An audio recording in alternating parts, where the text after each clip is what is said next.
All right, here's the what is known as the Burton Grip, and I'll explain it as best I can. This is how I use it and how I know it. Um, so you start with the inside mallets, create an upside down V with it. And then what you do is you take the outside mallets and just kind of crisscross them like this, making well, if you think of it, it's kind of a right side up V. So let's move this over. I'm trying to be cameraman and producer and everything else on this. All right, so crisscross it. Then you just put your pointer finger between them like this. And there you have your right-handed side. And when you're playing primarily just two mallet stuff, you can tuck that away. And one of the important parts is that you would keep that inside mallet that's not being used so that it pivots. It's not doing this when you play, it's pivoting. And if you move that into here, it's still pivoting. It stays still, so it's not out of control, and you can pivot like this. And then when you do chords or whatever, or you need to use that middle mallet, you do it like this. The left hand is similar, but kind of mirrors that. So you place your outside mallet on top, crisscrossing it like that. Then you stick your pointer finger in the middle of it, and there you have it.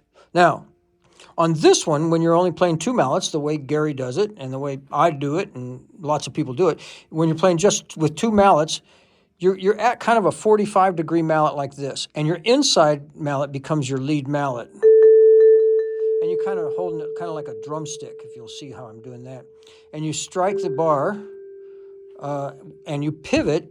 You've got this at about a 45-degree angle, and you pivot that outside mallet. It's kind of hard to do, but you try to hold it steady.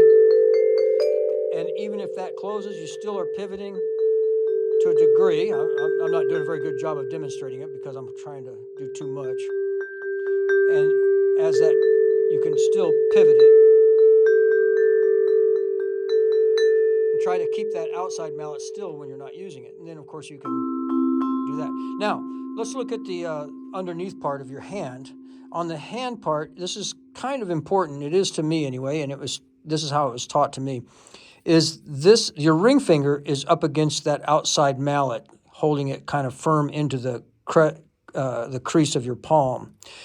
You're holding this part like a drumstick, this one, like a drumstick, and you're pushing here. I often use my sides of my body, my torso, and I'm not the only one. I see a lot of people doing it, but I'll use it to poke those things back because they do creep up on you and move around a little bit.